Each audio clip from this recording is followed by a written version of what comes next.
melihat di dalam 1 Samuel pasal yang ke-30.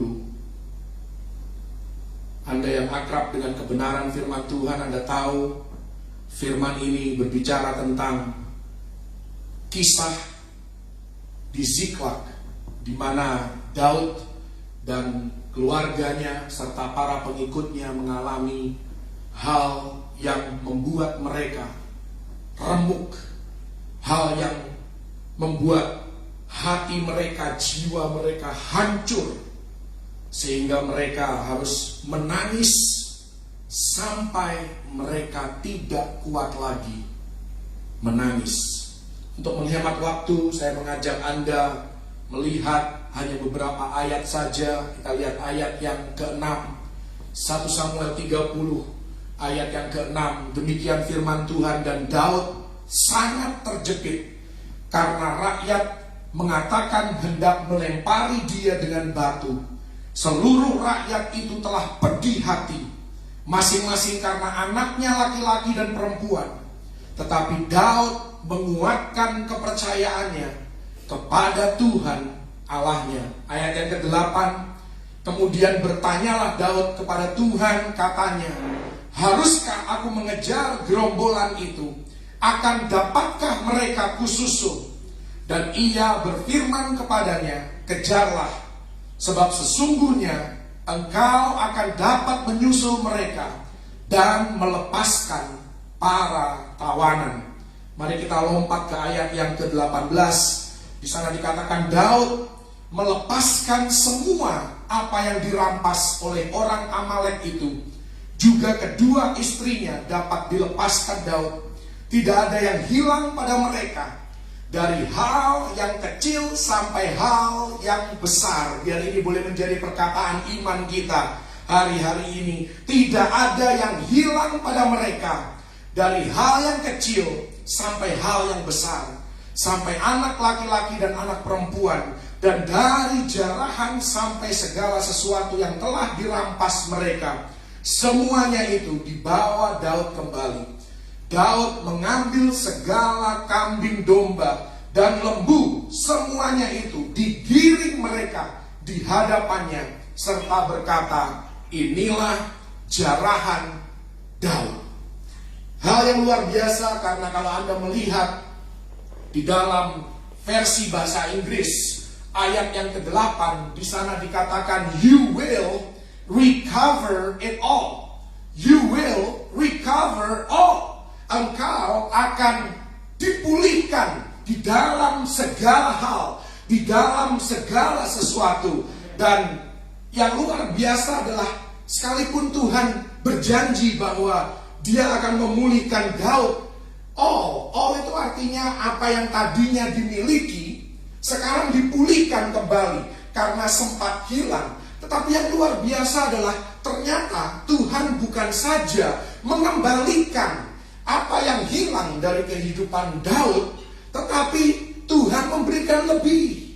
Karena di ayat yang ke-20 dikatakan Daud punya jarahan. Jadi selain dia mendapatkan keluarganya kembali, dia mendapatkan para pengikut dan keluarga mereka kembali, ya Daud juga mendapatkan jarahan yang dirampas, bahkan yang tadinya sudah dimiliki oleh musuh, yang sudah direbut oleh musuh, itu dikembalikan bahkan lebih lagi. Dan dikatakan inilah jarahan Daud. Dan saya mau katakan pagi hari ini, dalam keadaan apapun juga, sekalipun kita belum melihat titik terang dari masalah, pergumulan, sakit penyakit yang kita alami hari ini, saya mau katakan bahwa Tuhan mampu untuk membuat kita recover it all. Tuhan sanggup membuat kita mengalami pemulihan dalam segala hal, bahkan lebih lagi. Dan saya mau katakan buat kita semua pagi hari ini bahwa kehidupan ini punya cara untuk memperhadapkan kita pada situasi dan kondisi yang tidak kita harapkan sama sekali. Dalam hidup ini, kalau Anda sudah hidup cukup lama, Anda tahu bahwa ada hal-hal tertentu yang bisa kita antisipasi. Tetapi ada juga hal lain di dalam kehidupan kita yang tidak bisa kita duga. Dan seringkali hal yang kita tidak duga-duga inilah yang membawa kita kepada satu situasi dan kondisi yang sulit, membuat kita tidak habis pikir bagaimana kita bisa menjalani ini, bagaimana kita bisa melewati masalah ini. Dan saya mau katakan, inilah yang dialami oleh Daud dan para pengikutnya di 1 Samuel pasal yang ke-30. Dengan 600 pengikut, 600 orang-orang yang gagah perkasa, mereka mengalami kemenangan demi kemenangan. Sebelum pasal yang ke-30, kemanapun Daud pergi dengan pasukannya, mereka berperang, mereka selalu menang. Di setiap kota yang mereka perangi, selalu mereka mengalami kemenangan. Jadi pada saat 1 Samuel 30 terjadi, mereka sedang ada di dalam rentetan kesuksesan, rentetan kemenangan, rentetan keberhasilan. Mereka merebut berbagai teritori musuh dan daerah mereka diperluas oleh Tuhan. Dan setelah berperang selama berbulan-bulan, akhirnya mereka lelah. Mereka diberikan kesempatan untuk istirahat. Mereka sangat rindu untuk pulang ke rumah dan bertemu dengan istri, dengan anak-anak mereka. Tiba-tiba ketika mereka dalam perjalanan pulang ke Ziklag, mereka melihat bumbungan asap dari kota tempat tinggal mereka. Dan mereka mulai mempercepat langkah mereka. Dan sesampainya di sana mereka melihat kota, mereka melihat rumah mereka hangus dibakar oleh pasukan Amalek. Keluarga mereka bahkan diculik dan ditawan, hendak diperbudak oleh orang-orang Amalek. Saat mereka berperang di luar sana, tanpa sadar, rumah dan keluarga mereka diserang oleh musuh. Dan mereka mulai bertanya-tanya, bagaimana semua ini bisa terjadi secara bersamaan? Di satu sisi kami mengalami kemenangan yang gilang gemilang, tetapi pada saat yang bersama kami mengalami kehilangan, kami mengalami kerugian. Bagaimana hal ini bisa terjadi? Dan saya mau katakan, seringkali dalam kehidupan kita pun kita mengalami dua musim yang berbeda yang terjadi secara bersama-sama.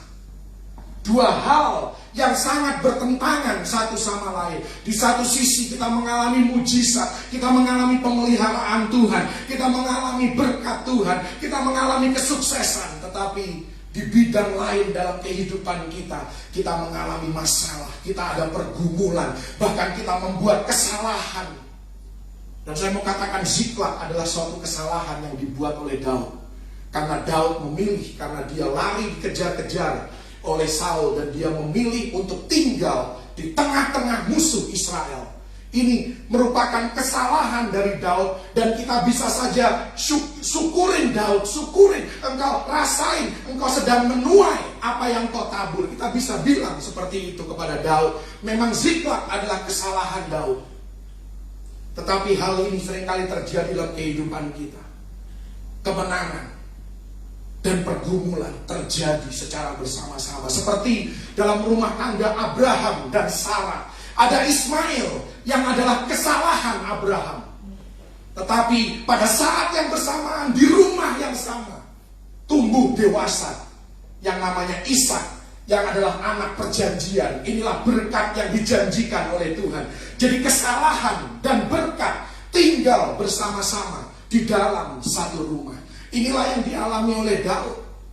Sikon yang seperti ini berhasil di satu area kehidupan, tetapi ada masalah dan pergumulan yang berat di area kehidupan yang lain pada saat yang bersamaan. Dan hal ini membuat Daud dan para pengikutnya sangat-sangat tertekan. Dan saya mau katakan, ini sangat relevan dengan keadaan kita hari-hari ini. Sebelum pandemi melanda, banyak orang hidupnya makmur, banyak orang bisnisnya sukses, Banyak orang karirnya sedang menanjak. Banyak orang diberkati, berkelimpahan, diperluas daerah kekuasaan mereka, berkemenangan.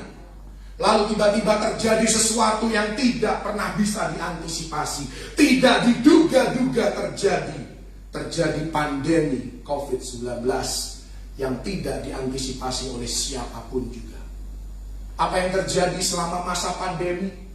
Kehidupan, kekayaan, kesehatan banyak orang yang tadinya begitu cemerlang, yang tadinya begitu penuh dengan pengharapan, tiba-tiba hal-hal yang berharga ini sepertinya hangus terbakar. Kita mendengar hari-hari ini, oh si A jatuh sakit, oh si B sedang kritis, oh si C baru saja meninggal dunia. Setiap hari, setiap menit, setiap jam kita mendengar berita yang sama. Tidak sedikit orang yang kehilangan banyak hal yang berharga dalam kehidupan mereka. Bahkan orang-orang yang sangat dekat dengan mereka, orang-orang yang mereka kasihi. Hari-hari ini kalau Anda perhatikan, dibandingkan gelombang awal daripada pandemi COVID, kita banyak mengenal orang-orang yang terkena COVID hari ini. Kalau setahun yang lalu, siapa yang kena COVID kita juga nggak tahu. Itu mereka yang jauh di sana. Tetapi tiba-tiba pandemi ini mulai mendekat di lingkaran kehidupan kita, ring satu kehidupan kita. Dan banyak orang mengalami penderitaan yang mungkin seperti dikatakan di ayat yang keempat dari 1 Samuel 30. Mereka menangis sampai mereka tidak kuat lagi menangis. Air matanya sudah habis karena satu persatu orang yang dekat dengan mereka, orang yang mereka kasihi, bahkan yang tidur seranjang dengan mereka, tinggal serumah dengan mereka, diambil dari tengah-tengah mereka. Dan saya mau katakan saudara bahwa Daud dan pasukannya ini bukan orang yang biasa-biasa. Mereka bukan orang yang lemah. Mereka pahlawan perang. Mereka itu adalah pembunuh berdarah dingin. Mereka tentara. Tetapi karena fisiknya lelah, karena emosinya begitu berat, ada beban emosional yang begitu berat, ternyata remuklah mereka. Membayangkan rumah, tempat tinggal mereka, keluarga mereka. Saya kalau membayangkan rumah di tempat kerja, oh begitu banyak pergumulan, begitu banyak masalah. Ketika pulang ke rumah, saya membayangkan, oh inilah tempat di mana aku mendapat ketenangan, aku mendapat ketentraman. Di dalam keluarga aku bisa recharge. Inilah yang mereka pikirkan waktu itu. Di rumah mereka mendapatkan istirahat, mereka mendapatkan penghiburan dari istri, dari anak-anak mereka. Tetapi sekarang musuh menghancurkan semua yang menjadi sumber inspirasi, sumber motivasi, sumber kekuatan mereka. Dan saya mau katakan selama masa pandemi ini, barangkali secara fisik kita tidak terlalu lelah, karena kita lebih banyak tinggal di rumah. Kita tidak banyak beraktivitas di luar. Secara fisik kita tidak lebih lelah ketimbang secara emosional.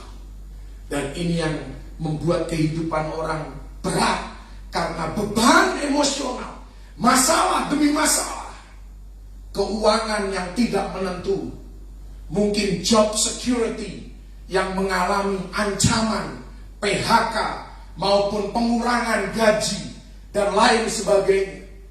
Masa depan anak, bagaimana dengan anak-anakku nanti, bagaimana pendidikan mereka, bahkan juga dengan kesehatan masing-masing pribadi.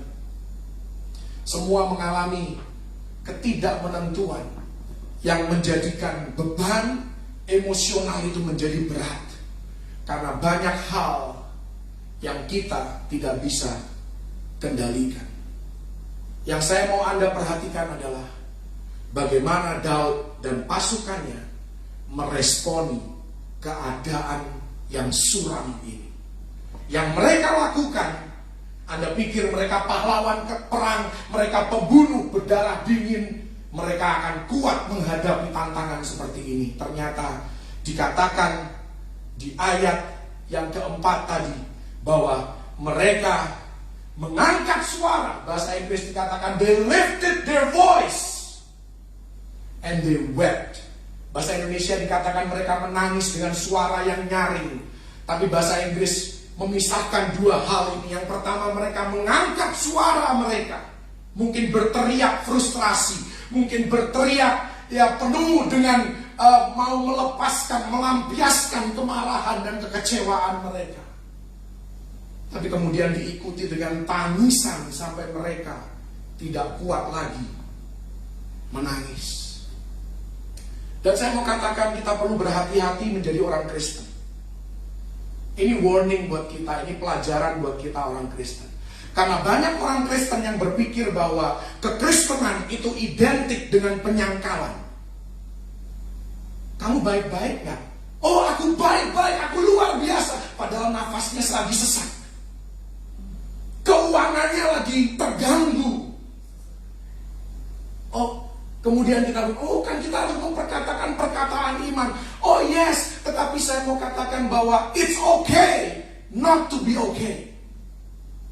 Tidak masalah kalau kita tidak baik-baik saja. Keadaan kita, aku sedang bergumul. Oh, aku lagi susah dalam keuangan. Kesehatanku terganggu. Aku lagi lemah.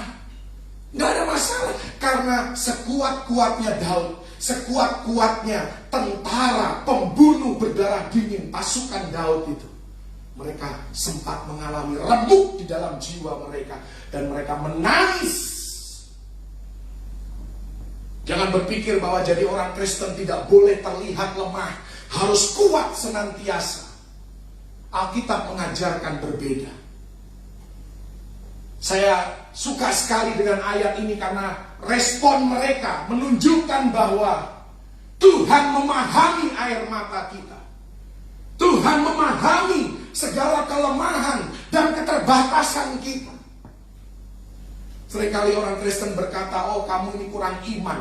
Kalau kita sudah mulai merasa capek, kita sudah mulai merasa lelah, kita bosen, kita khawatir, kamu kurang iman. Oh, terlalu cepat Anda menghakimi, terlalu cepat Anda menilai orang lain. Karena di sini kita melihat bahwa Tuhan sangat memahami kelemahan kita. Dikatakan di dalam Ibrani 4 ayat 15 bahwa imam besar yaitu Yesus yang kita punya bukanlah imam besar yang tidak dapat turut merasakan kelemahan-kelemahan kita. Tuhan mengerti kelemahan kita. Dan kalau sampai kita harus mengalami tekanan yang begitu rupa sehingga kita menangis sampai kita tidak bisa lagi menangis, Tuhan memahami. Jangan merasa berdosa, jangan merasa bersalah kalau engkau terlihat lemah, karena Tuhan mengerti dan Tuhan peduli. Bahkan saya mau katakan lebih jauh lagi, sah-sah saja kalau kita merasa frustrasi karena mungkin kita tidak menduga masalah ini begitu berat. Pergumulanku begitu berat, kenapa begitu lama Tuhan? Tuhan tidak takut dengan kefrustrasian kita. Tuhan tidak pernah merasa terintimidasi dengan omelan-omelan kita. Tuhan tidak pernah. Dan dia dikatakan dalam Alkitab, dia panjang sabar. Panjang sabar itu bahasa Inggrisnya long suffering. Long suffering itu artinya Tuhan itu sanggup untuk menderita lama sekali, menantikan kita, menantikan perubahan hidup kita, menantikan kesadaran diri kita. Tuhan long suffering. Terkadang saya mau katakan bahwa memang benar, kita harus tumpahkan keluar segala sesuatu yang menjadi beban dalam hidup kita, sampai akhirnya kita merasa lega. Karena Alkitab katakan di dalam Efesus 4 ayat 26, bahasa Inggris dikatakan be angry. Be angry. Alkitab tidak pernah melarang kita untuk marah. Be angry. Cuman dia kasih tambahan, do not sin. Di dalam kemarahan kita, jangan berdosa. Tapi Alkitab tidak pernah melarang kita marah. Alkitab tidak pernah melarang kita frustrasi, kita melampiaskan, mengeluarkan apa yang menjadi unek-unek kita, yang menjadi beban emosional kita. Tidak salah, saya mau katakan kalau orang percaya menyatakan perasaannya. Tetapi Anda jangan berhenti sampai di sini karena ini akan berkelanjutan. Ya, Daud tidak berhenti. Ya, setelah dia mengungkapkan kesedihannya, setelah pasukan pengikutnya lifted their voice, mengangkat suara, mengungkapkan frustrasi mereka. Mereka tidak berhenti di situ. Nanti kita akan lihat bagaimana mereka tidak stuck dengan kemarahan. Mereka tidak stuck dengan roh yang negatif. Tetapi di sini saya mau katakan bukanlah kurang iman kalau kita mengungkapkan perasaan kita. Mungkin kita bingung, mungkin kita kecewa, mungkin kita marah. Mengapa Tuhan Engkau mengizinkan hal ini terjadi? Mengapa Tuhan Engkau tidak menghentikan semua ini? Tidak ada yang salah. Dan Tuhan tidak akan terintimidasi dengan pertanyaan kita. Di sepanjang Alkitab Tuhan tidak pernah terintimidasi dengan pertanyaan siapapun yang sedang mengungkapkan perasaan mereka. Justru Tuhan menghargai orang yang jujur. Daud orang yang berkenan di hati Tuhan. Tetapi tahukah Anda, Daud adalah orang di Alkitab yang paling ahli di dalam mengungkapkan perasaannya. Lebih dari separuh Mazmur itu adalah ungkapan perasaan negatifnya Daud, frustrasinya Daud, kecewanya Daud, marahnya Daud. Segala kelemahan Daud kita bisa lihat di setiap Mazmur yang dia tulis. Penuh dengan keluh kesah hidupnya, penuh dengan ungkapan-ungkapan yang kita orang Kristen seringkali kalau ada orang Kristen yang lain ngomong kita nggak enak dengarnya. Tapi Daud ngomong semua itu di Mazmur. Dan Daud orang yang berkenan di hati Tuhan. Bagaimana? Jadi prinsip mana nih yang kita mau hidupi? Kita seringkali sebagai orang Kristen terlalu rohani, kita hidup dengan prinsip kita sendiri. Kita merasa bahwa kita sudah mengenal Alkitab lebih daripada Daud. Lebih daripada bapak-bapak rohani yang mereka mengalami frustrasi, mengalami mentok di dalam kehidupan mereka. Saya mau katakan terkadang kita harus tumpahkan keluar sebelum kita bisa memproses apa yang sedang terjadi. Terkadang tidak cukup hanya dengan mengutip ayat Alkitab. Kita perlu untuk membicarakannya, mendiskusikannya. Kita perlu untuk berargumentasi, berdiskusi tentang kenapa hal ini terjadi. Terkadang kita perlu lebih dari sekedar klise yang berkata, oh segala sesuatu akan baik-baik saja. Oh bagaimana kalau segala sesuatu tidak akan baik-baik saja? Bagaimana kalau penyakitmu tidak akan pernah sembuh? Bagaimana kalau pada akhirnya engkau meninggal? Bagaimana kalau keuanganmu akan memburuk? Tidak cukup terkadang kita berkata, segala sesuatu akan baik-baik saja. Tidak ada salahnya kita percaya, tetapi orang yang kita ajak ngomong belum tentu punya level iman yang sama yang kita punya. Dan kita harus belajar untuk simpati, karena Tuhan pun simpati terhadap kelemahan kita. Seringkali kita berkata, don't worry, be happy. Tahukah Anda, don't worry, be happy tidak ada di Alkitab? Tidak ada. Yang ada, don't worry, that's it. Janganlah khawatir, selesai. Di tempat lain dikatakan bersukacitalah senantiasa, yes. Tetapi tidak pernah dua ayat ini digabung menjadi satu, don't worry, be happy. Tidak pernah. Itu adalah lagu dunia yang diciptakan oleh salah satu penyanyi Amerika bernama Bobby McFerrin. Don't worry, be happy. Itu prinsip dunia, mencoba untuk memotivasi orang yang tidak berdasarkan Alkitab. Tuhan cuma bilang don't worry, be joyful always. itu di tempat yang lain, dalam situasi yang berbeda. Karena itu kita tidak perlu menjadi orang Kristen yang super rohani, tidak pernah merasakan apapun, selalu menyembunyikan perasaan. Bahkan yang paling parah adalah suka meremehkan perasaan orang lain. Bahkan merasa bahwa perasaan itu selalu salah. Oh iya? Kalau gitu kenapa Tuhan ciptakan kita dengan perasaan? Kenapa Tuhan ciptakan kita dengan emosi? Bukankah mengasihi Tuhan itu perlu perasaan? Memuji Tuhan itu perlu emosi. Karena itu kita menari, kita angkat tangan, kita tepuk tangan. Karena Tuhan menciptakan kita sebagai makhluk dengan emosi, dengan perasaan. Jadi tidak ada salahnya kalau kita merasa gelisah. Tidak ada salahnya kalau kita merasa galau tentang masa depan, tentang keuangan. Karena kita diciptakan dengan perasaan. Dan saya mau katakan kepada Anda, ini seorang hamba Tuhan bernama Max Lucado. Dia berkata, kegelisahan itu bukan dosa.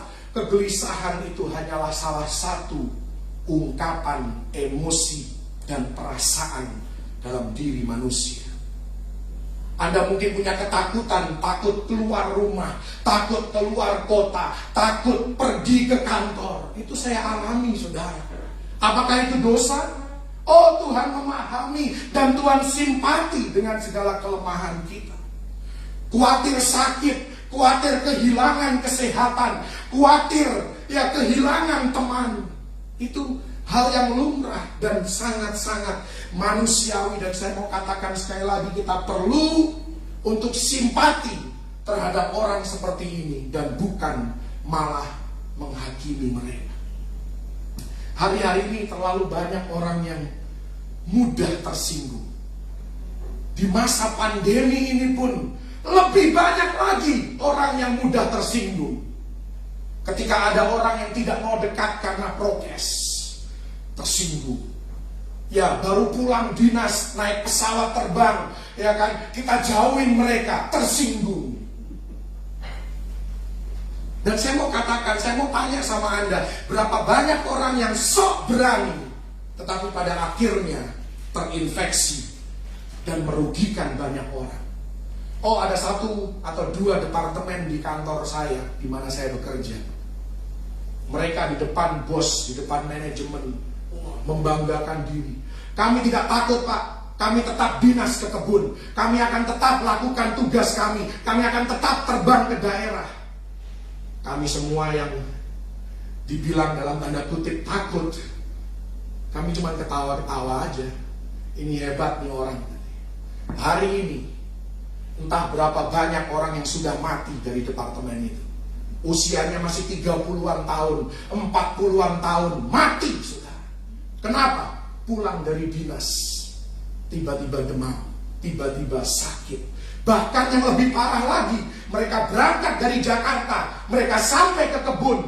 Banyak orang di kebun, di pabrik ketularan mereka, karena mereka bawa virus dari Jakarta. Kenapa? Sok berani, sok-sokan. Sorry ya saya bilang, jadi orang Kristen jangan mudah tersinggung. Belajar memahami, belajar simpati terhadap orang-orang yang demikian. Mungkin saya memang lebih lemah imannya daripada Anda, mohon maaf. Sekalipun saya yang khotbah, mungkin iman saya tidak setinggi iman Anda yang cuma mendengarkan firman. Mohon maaf, kalau saya lebih baik safe than sorry. Ya kan? Sekali lagi, di sini, di teks ini kita belajar bahwa ternyata mengungkapkan perasaan itu bukanlah hal yang dosa. Memang ada batasannya. Tapi kita akan lihat di sini yang luar biasa. Mereka menangis sampai tidak bisa lagi menangis, sampai tidak kuat lagi menangis. Tetapi mereka tidak berhenti di situ. Setelah mereka berhenti memproses semua yang sedang terjadi. Mengapa ini terjadi? Mengapa Tuhan tidak intervensi? Mengapa doaku belum dijawab? Setelah mereka selesai mencoba memahami, merenungkan, memproses semua ini, mereka berhenti menangis. Mereka berhenti membahasnya. Mereka berhenti mencari tahu kenapa ini terjadi. Kalau dalam bahasa modernnya, mereka berhenti ngomel di medsos. Ya kan, karena hari ini banyak orang ngomel-ngomel di medsos. Mereka berhenti curhat ke orang lain. Dan kita lihat responnya Daud yang luar biasa setelah puas menangis dan posisinya terjepit. Dikatakan di ayat yang ke-6, Daud menguatkan kepercayaannya kepada Tuhan. Jadi sekali lagi, Anda boleh saja mengungkapkan perasaan negatif yang Anda alami, tetapi jangan berhenti sampai di situ. Anda boleh marah, Anda boleh kecewa, Anda boleh bingung, tetapi jangan berhenti di zona negatif itu. Dikatakan dalam bahasa Inggris, David encourage himself in the Lord. Dia menguatkan dirinya sendiri di dalam Tuhan. Dia menguatkan kepercayaannya kepada Tuhan Allahnya. Saat tidak ada lagi yang bisa mendukung, keluarga tidak bisa lagi diandalkan, tidak ada lagi teman, tidak ada lagi rekan, tidak ada lagi pengikut yang bisa menyemangati Daud. Dan inilah yang harus kita lakukan dalam hidup kita ketika kita tidak tahu lagi mau kemana, minta tolong siapa. Ada Tuhan. Kuatkan kepercayaanmu. Encourage yourself in the Lord. Saat kehidupan berusaha meremukkan kita, hal pertama yang harus kita lakukan, angkatlah suaramu. Lift your voice. Engkau bisa nangis, engkau bisa mengungkapkan rasa frustrasimu, engkau bisa melampiaskan kekecewaan dan kemarahanmu asal engkau tidak berbuat dosa. Artinya tidak berbuat dosa menyakiti orang, ya kan, merugikan orang, mukulin orang, ya ngata-ngatain orang. Angkat suaramu, menangislah sepuas-puasnya. Tetapi semua hal yang negatif ini harus ditutup dengan kuatkan kepercayaanmu pada Tuhan. Bagaimana Daud menguatkan kepercayaannya kepada Tuhan? Ada 3 hal yang saya mau share dengan cepat. Bagaimana Daud, bagaimana kita bisa menguatkan kepercayaan kita kepada Tuhan. Yang pertama, Daud mengingat kemenangannya di masa yang lalu. Inilah yang harus kita lakukan setelah kita merasa frustrasi, setelah kita melampiaskan segala perasaan yang negatif.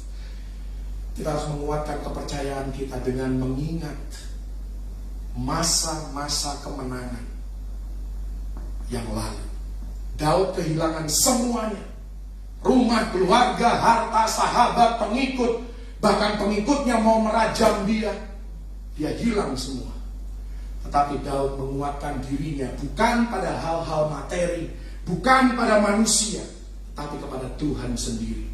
Barangkali Daud ingat, saat aku tidak punya apa-apa, saat aku tidak punya siapa-siapa, saat aku menggembalakan yang hanya 2-3 ekor domba saja, Tuhan sudah menyertai aku. Aku bisa mengalahkan singa, aku bisa mengalahkan beruang. Bahkan pada akhirnya karena Tuhan terus menyertai aku dan nabi itu mengurapi aku, maka aku bisa mengalahkan Goliat. Daud mengingat bahwa aku diurapi dan aku punya kuasa Tuhan di dalamku, dan roh yang ada di dalamku lebih besar dari apapun juga yang ada di dalam dunia ini. Inilah cara kita menguatkan kepercayaan kita. Kalau Tuhan sanggup melakukannya dulu, maka Dia sanggup untuk melakukannya lagi. Paulus berkata dalam 2 Korintus 1 ayat yang ke-10. Dia tulis di dalam suratnya, dari kematian yang begitu ngeri, ia telah, artinya sudah terjadi. Tetapi dia juga katakan, dan akan menyelamatkan kami. Jadi Paulus berkata kalau dulu dia lakukan, he can do it again. God can do it again. Kepadanya kami menaruh pengharapan kami bahwa ia akan menyelamatkan kami lagi. He will save us again. He will rescue us again. Dia akan melepaskan kita lagi. Dia akan menyertai kita lagi. Dia akan memberkati kita lagi. Dia akan memulihkan kita lagi. Haleluya. Yang kedua, bagaimana kita menguatkan kepercayaan kita kepada Tuhan dengan mengingat bahwa kita ada dalam perlindungan ilahi. Malaikat Tuhan dia utus sekeliling kita menjaga dan melindungi kita. Tuhan telah dan akan selalu memelihara kita dan melindungi keluarga kita. Renungkan kehidupan Anda saat ini. Apapun yang sedang Anda alami, renungkan hal yang bisa saja terjadi, tetapi tidak terjadi. Anda sakit COVID pun hari ini, tapi kalau Anda masih bisa bernafas lega, itu adalah hal yang dihindarkan oleh Tuhan daripada hidup Anda. Jangan fokus pada kena COVID-nya, fokus pada terima kasih Tuhan, aku masih bisa bernafas lega. Terima kasih Tuhan, aku tidak sampai sesak nafas. Kalaupun Anda kena COVID sampai mati pun, Anda harus bersyukur karena Anda tidak masuk neraka. Anda masuk surga karena Anda percaya kepada Yesus. Dan di surga tidak ada air mata, tidak ada penderitaan. Anda harus bersyukur. Justru orang-orang yang masih hidup inilah yang masih harus bergumul, menderita, ya kan? Anda sudah enak di rumah Bapa. Pikirkan hal yang bisa saja mencelakakan Anda, menghancurkan Anda, tetapi Anda terhindar. Inilah yang seharusnya menguatkan kita, menguatkan kepercayaan kita kepada Tuhan. Jangan malah berpikir sebaliknya, dia aja kena, apalagi gua. Ya, banyak orang hari ini bilang tinggal tunggu waktu. Oh, ada di grup teman-teman saya bilang ini COVID kali ini tinggal tunggu waktu aja sih. Saya bilang kalau gua sih tetap gua nggak mau. Gua nggak mau. Saya tetap tidak mau. Sekalipun ya kita percaya bahwa kena pun kita bisa sembuh, mati pun kita bertemu dengan Yesus. Saya tetap nggak mau kena. Saya nggak mau kena. Jadi harus berpikir yang baik, berpikir perlindungan Tuhan, tetap waspada, tetapi kita tetap berharap kepada Tuhan saja, menguatkan kepercayaan kita kepada Tuhan. Saya teringat satu hal yang luar biasa. Kenapa? Waktu Elia mengalami depresi, dikejar-kejar oleh Ahab dan Isabel, dia sembunyi di Gunung Horeb. Dia merasa frustrasi, dia merasa lemah. Dan kalau Anda membuka di dalam 1 Raja-Raja 19 ayat yang ke-11 dan 12, dikatakan ada angin yang besar dan angin yang kuat, tetapi Tuhan tidak ada di dalam angin itu. Terjadi gempa, tetapi Tuhan tidak ada di dalam gempa itu. Tetapi justru suara Tuhan muncul di tengah angin yang sepoi-sepoi basah. Kenapa? Tuhan muncul bukan di angin ribut. Tuhan tidak muncul di gempa, tetapi Tuhan muncul di angin yang kita harus tenang untuk bisa mendengarnya. Itu mengajarkan kepada Anda dan saya bahwa Tuhan kita selalu dekat dengan kita. Nggak usah kita cari yang jauh-jauh. Gempa itu seluruh dunia bisa lihat. Angin ribut itu disiarkan, seluruh dunia bisa lihat. Tetapi kalau angin sepoi-sepoi, itu adalah pendekatan Tuhan, itu selalu personal, selalu secara pribadi, lepas pribadi. Tuhan sangat-sangat dekat. Karena itu dia tidak perlu berteriak melalui gempa. Dia tidak perlu berteriak melalui tornado atau typhoon atau apapun angin ribut yang besar itu. Tetapi Tuhan hanya berbisik kepada kita karena dia sangat dekat dengan kita. Kita harus menguatkan kepercayaan kita kepada Tuhan. Dan yang terakhir, ingat siapa Tuhan yang kita sembah. Ingat siapa Tuhan yang kita layani. Kita seringkali berkata, Waymaker, Miracle Worker, Promise Keeper, Light in the Darkness. Itu yang harus kita nyanyikan ulang-ulang. Itu yang harus kita perkatakan tentang Tuhan. Itulah caranya kita menguatkan kepercayaan kita kepada Tuhan Allah kita. Dia El Shaddai, Dia God of more than enough. Dia adalah pintu ketika semua pintu tertutup. Dialah pintu yang terbuka. Dan pintu yang Tuhan sudah buka, tidak ada satupun yang bisa menutupnya. Dia Yehova Jireh, penyedia. Dia Yehova Nisi, panji kemenangan. Dia Yehova Sidkenu, kebenaran kita di dalam Kristus Yesus. Yehova Shalom, Dia damai sejahtera kita. Dan Dia Yehova Rafa, Dia penyembuh kita. Dan jangan lupa, Dia juga penebus kita. He is our Redeemer.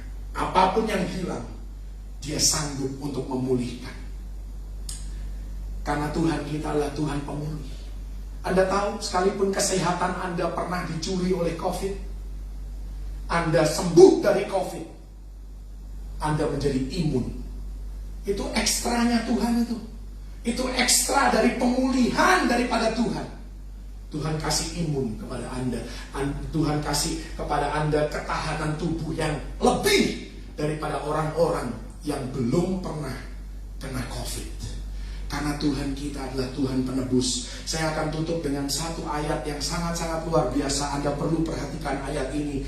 Imamat 6 ayat 4 sampai 5. Imamat 6 ayat 4 sampai 5. Ini ayat yang sangat-sangat luar biasa.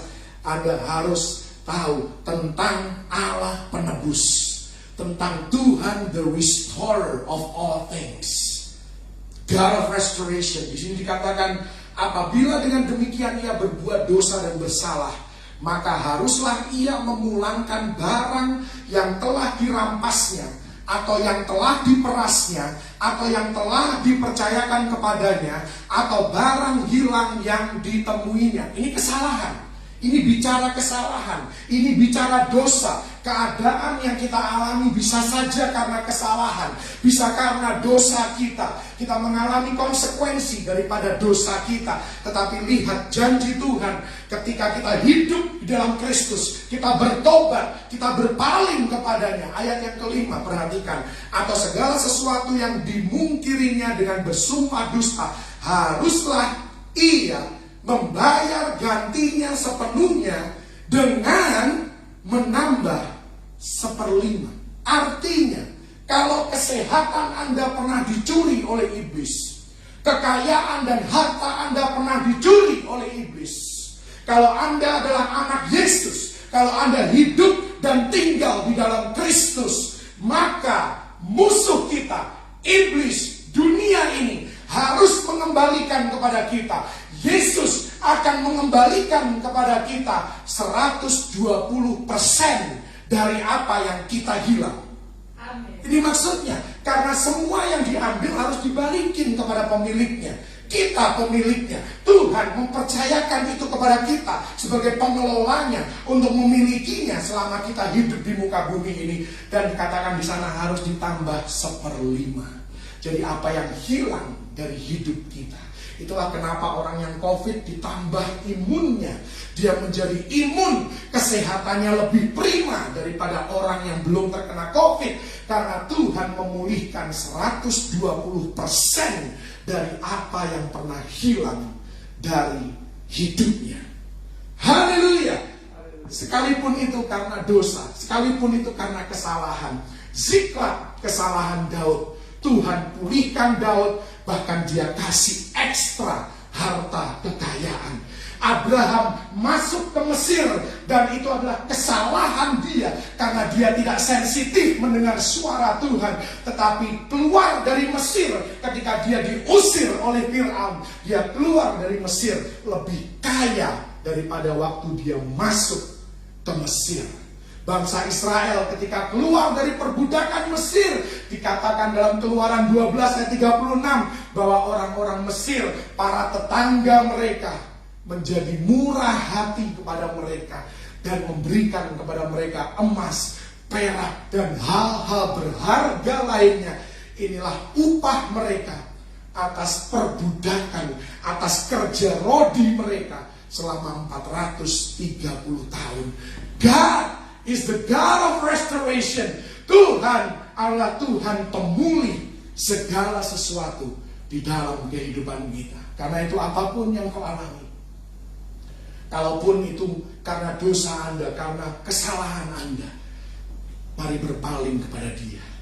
Kuatkan kepercayaanmu kepada Tuhan. Ingat kemenangan masa lalu. Ingat bahwa kita ada dalam perlindungan ilahi. Dan ingat siapa Tuhan yang kita sembah. Namanya Yesus. Dia Tuhan dan Juru Selamat kita. Kasih-Nya tidak berkesudahan. Haleluya! Tuhan Yesus memberkati. Thank you Jesus. Haleluya.